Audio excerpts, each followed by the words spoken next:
Доколку јавното предпријатие Водовод не го подмири долгот за струја во висина од околу 280.000 евра, Струга ќе остане без капка вода, бидејќи компанијата снабдувач со електрична енергија ќе ги исклучи пумпните станици од електроенергетскиот систем.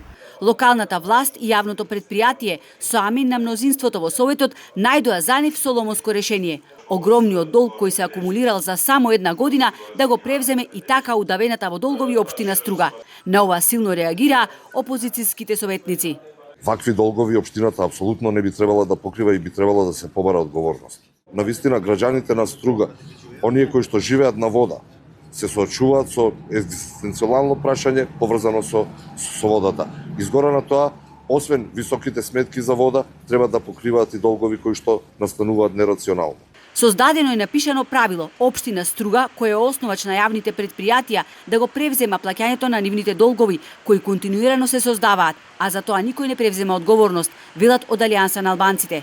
Прашан како настанал овој огромен долг од 280.000 евра за 365 дена, директорот на предпријатието вели дека наследените долгови се зголемиле затоа што годинава пресушиле изворите кои ја гаснат жетта на Стружани, па морал дополнително да ги вклучи пумпите за црпење на подземна вода, што според него троши многу струја.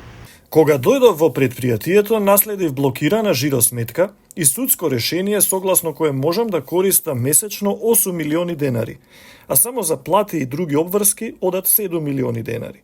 Побарав од судот зголемување на времената рамка на 10,5 милиони денари, но тоа беше одбиено. Затоа не можеме да го исплатиме и долгот кон Невана. Насуфи потврди дека Стружани ревносно си ги плаќале сметките за вода, со што на контото на предпријатието во последното тромесечие имало 3 милиони денари, пари кои што не се доволни за нормално функционирање на предпријатието. Поради долгот во неколку наврати досега остана без струја административната зграда на предпријатието.